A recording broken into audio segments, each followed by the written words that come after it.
Hey guys, Dr. Cherise Roth here. I wanted to just give you a brief chat about gastropexy in deep-chested dogs. We'll go over some pros and some cons, and then a little bit about how we do it here at Portland Veterinary Wellness Center. Number one, the purpose for gastropexy is that the stomach of very deep-chested dogs can actually turn around and completely flip, creating a surgical emergency for them. In order to help prevent that from happening, we can actually go in surgically into the abdomen, so into the belly, and attach the stomach to the side of the body wall. When you do this, it actually lowers their chances for what we call a gastric dilatation involvulus, or a GDV, also known as bloat. And it lowers those chances to about 5%. There is a small chance still that 5% chance that they are able to flip their stomach, and typically in those cases there's some genetic component associated with it. It is best to do it while they're under for their spay or neuter, just because it decreases the number of times we have to put them under anesthesia. For pets such as Dobermans, we want to make sure that they're von Willebrand negative so that they won't have any issues with bleeding during or after surgery. So that's also a requirement and something that's really important. Let's go over pros and cons. So first pro is that by gastropexying your pet, you're decreasing their chances dramatically of having a bloat or a GDV. And when that happens, in a true emergency situation, if it is a GDV, you're talking anywhere from $3,000 to $10,000, depending on whether or not the spleen is also affected.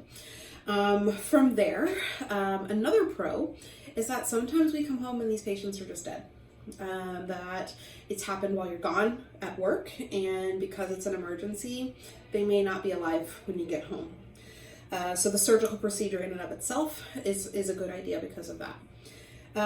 Third, if it's a female, I'm in their belly anyway during the spay. It's not that far of a walk up to the stomach to take care of that, and prevent the possibility of that happening to your pet. From there, let's talk about the cons. There aren't many, to be completely honest with you. The same cons that would be associated with going under anesthesia. So you may see some mild GI upset, could see some vomiting, could see some diarrhea. Typically my gastropexy patients I send home on a medication called Serenia just to help kind of calm their stomach a bit. But there really are no long-term cons. I would say that if I had to pick one, it would be that you would be quick to ignore signs of a bloat because they're gastropexied. And remember, there is that 5% chance that they can still rotate their stomach. So that's what I would say as a con, is a bit of false security, although the procedure is really good and it does good. All of my big dogs are all gastropexied.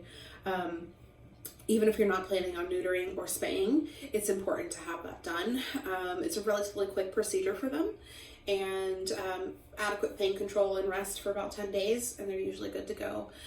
So if you have any questions about that, feel free to reach out to me at the Portland Veterinary Wellness Center. From there, let's talk a little bit about how we do it. So here at the Portland Veterinary Wellness Center, every patient that goes under anesthesia gets routine blood work done the morning of the procedure. It's included in the price, and so that way you don't have to decide. And the reason for that is because we want to make sure it's safe for your pet to go under. From there, they'll get some pre-anesthetics to help decrease the amount of anesthesia that we have to put into their body, decrease their anxiety, their fear, just like we get when we go to surgery. Every single pet gets an IV catheter placed. That is to help supply them with IV fluids, to help with their blood pressure, and to also help them flush through and process the drugs that we give them for the actual anesthesia. We do use propofol typically for induction. We place an endotracheal tube in order to make sure that if your pet gets too tired, we're able to breathe for them throughout the entire procedure. Also throughout the entire procedure, they get the exact same monitoring that you would get if you were going under anesthesia. So we monitor their end-tidal carbon dioxide. We monitor their SpO2, so their oxygen saturation in their blood. We monitor their blood pressure, we monitor their EKG, their heart rate, their temperature, all the things to make sure that if there is an issue, we're able to see it coming and can enact appropriately so that we don't lose them. There's a slight risk with any anesthetic event, and we try our best as our pets while they're here to keep them safe. So certainly if you have any questions, feel free to reach out to us. You can reach out to me via email. You can just go to portlandveterinarywellnesscenter.com. You can set up an appointment and we can talk more about gastropexy and how it may help your pet. Talk soon. Bye.